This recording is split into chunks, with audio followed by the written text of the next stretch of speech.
एक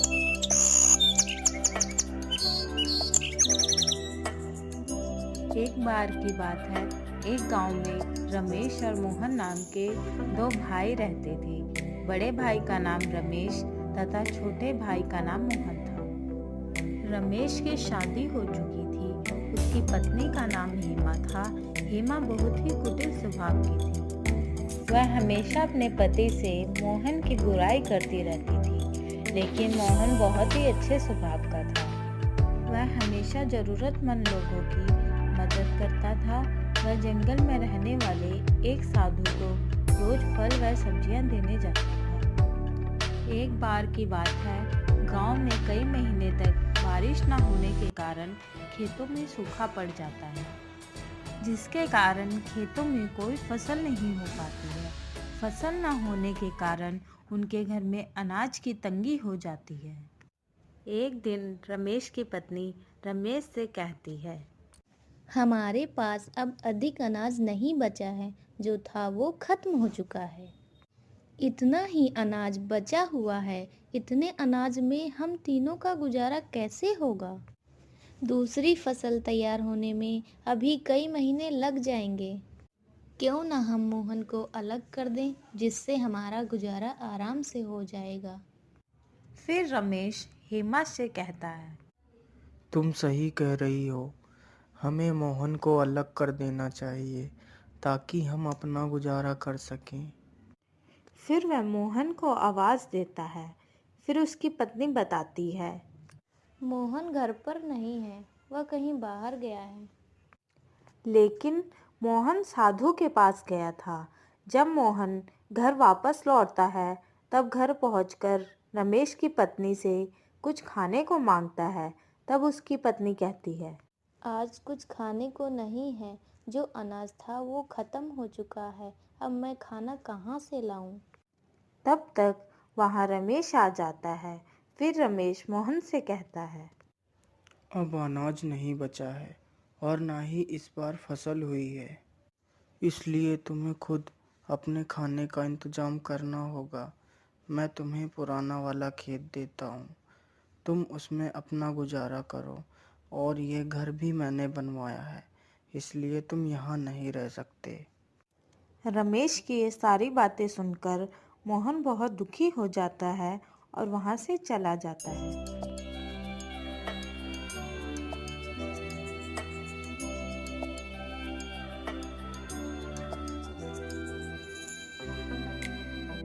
और साधु के पास पहुंचता है।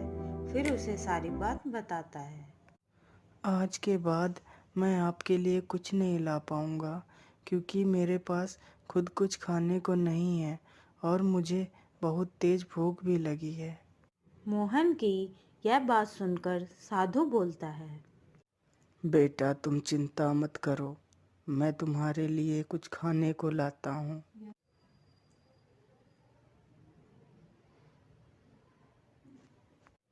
फिर साधु उसे कुछ खाने को देता है और मोहन खाना खा लेता है।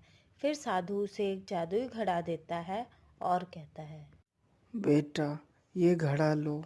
तुम इस घड़े के सामने अपनी जो भी इच्छा प्रकट करोगे वह पूरी हो जाएगी। लेकिन याद रखना, अगर इस घड़े के सामने अन्य व्यक्ति ने अपनी इच्छा प्रकट की तो उसकी मृत्यु हो जाएगी। ठीक है बाबा, मैं इस बात को याद रखूंगा। फिर मोहन वहां से घड़ा लेकर अपने खेत के पास पहुंचता है और घड़े से कहता है, हे जादुई घड़े, मेरे लिए एक घर बना दो। फिर घड़े के जादू से उसका बहुत सुंदर घर तैयार हो जाता है। ये देखकर वह बहुत खुश हो जाता है। फिर वह घर के अंदर जाता है।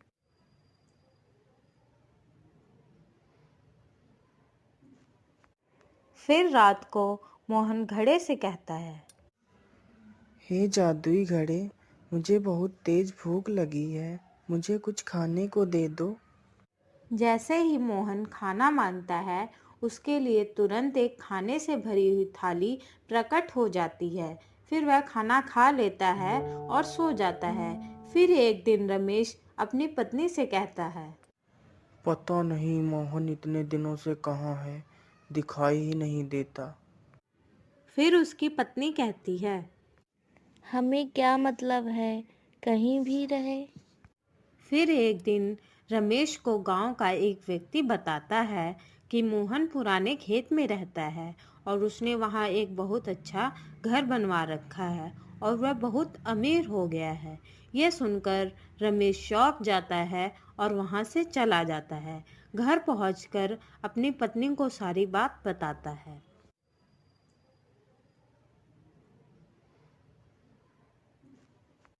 फिर रमेश की पत्नी उसे कहती है, ये कैसे हो सकता है, इतनी जल्दी वो अमीर कैसे हो सकता है।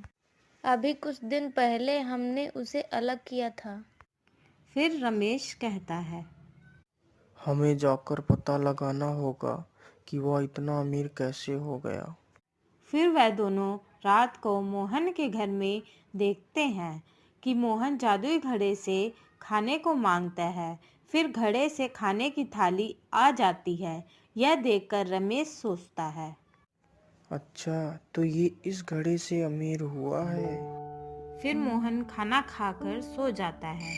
फिर रमेश घड़े को चुरा कर ले जाता है और सुबह होते ही उस घड़े से कहता है, हे जादुई घड़े, मुझे बहुत सारा सोना दे दो। जैसे ही रमेश अपनी इच्छा घड़े के सामने प्रकट करता है, उसकी तुरंत मृत्यु हो जाती है।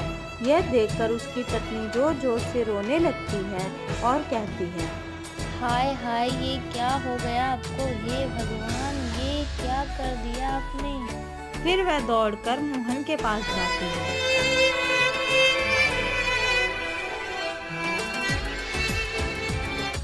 मोहन, ओ मोहन, सुनो। फिर मोहन देखता है कि रमेश की पत्नी उसे आवाज दे रही है। तब मोहन उसे पूछता है, क्या हुआ भाभी? मोहन, तुम्हारे भाई को पता नहीं क्या हो गया है। वह यहाँ से तुम्हारा जादुई घड़ा चुरा कर ले गए थे और जैसे ही उन्होंने जादुई घड़े से अपनी इच्छा प्रकट की, तभी अचानक से वह बेहोश हो गए और जमीन पर गिर गए। यह सुनते ही रमेश दौड़कर साधु के पास जाता है और साधु से सारी बात बताता है। फिर साधु उसे बताता है, जल्दी जाओ बेटा और उस घड़े को अपने हाथों से तोड़ दो। यह सुनकर मोहन दौड़कर वहां पहुंचता है और जल्दी से घड़े को उठाकर जमीन पर पटक देता है, जिससे घड़ा टूट जाता है। घड़े के टूटते ही रमेश जीवित हो जाता है और वह मोहन से कहता है, मोहन, मैंने तुम्हें घर से बेघर कर दिया, लेकिन फिर भी तुमने मेरी जान बचाई। मुझे माफ कर दो मेरे भाई। फिर वह तीनों हंसी खुशी साथ में रहने लगते।